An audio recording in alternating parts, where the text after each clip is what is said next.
आइए सुनते हैं कार्तिक मास कथा का 5वां अध्याय। श्री हरि नारायण भगवान की जय, लक्ष्मी मैया की जय।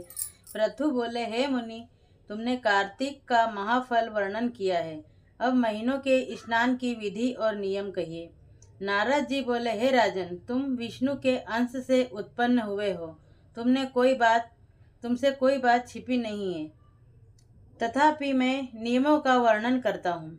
अश्विन मास में शुक्ल पक्ष की एकादशी से सावधान होकर कार्तिक के व्रतों को प्रारंभ करें। पहर रात्रि रहे तब प्रतिदिन उठें और जल का पात्र लेकर ग्राम से बाहर उत्तर दिशा को जाएं। जनेऊ को कान पर चढ़ाकर उत्तर को मुख करके भूमि पर तृण बिछावें और सिर को कपड़े से ढक लें।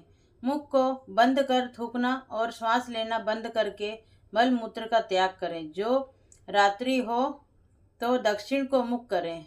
जो मल मूत्र द्वारा शरीर की शुद्धि और जो मुख शुद्ध नहीं करते हैं, उनके मंत्र फलदायक नहीं होते, इसलिए दातुन करना उचित है। दातुन लाते समय वृक्ष से कहें कि हे वनस्पति, हमको वायु, बल, यश, तेज, संतान, द्रव्य, वेद पाठ की शक्ति और बुद्धि दें।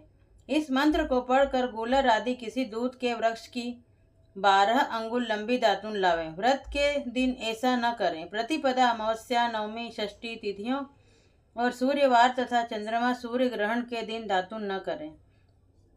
कटेरी, संभालू, कपास, पीपल, वट, अरंड और गंधहीन वृक्षों की दातुन न करें। तदनंतर विष्णु और शिव के मंदिर में प्रसन्नता और विधि पूर्वक पुष्प, गंध, तांबुल ले जाएं। वहां भगवान की वाद्यादि से स्तुति करके नमस्कार करें और भजन गावें। देवालय में भजन कीर्तन करने वाले विष्णु स्वरूप होते हैं। जैसे सतयुग आदि में तप, यज्ञ, दान आदि भगवान को तुष्टि देने वाले होते हैं, वैसे ही कलयुग में भक्ति पूर्वक भजन कीर्तन मोक्ष देने वाले होते हैं। नारद जी बोले, सिरस, धतूरा, कटेर, मल्लिका, सेमर, आँख, कनेर के फूल तथा अक्षतों से विष्णु की पूजा नहीं होती।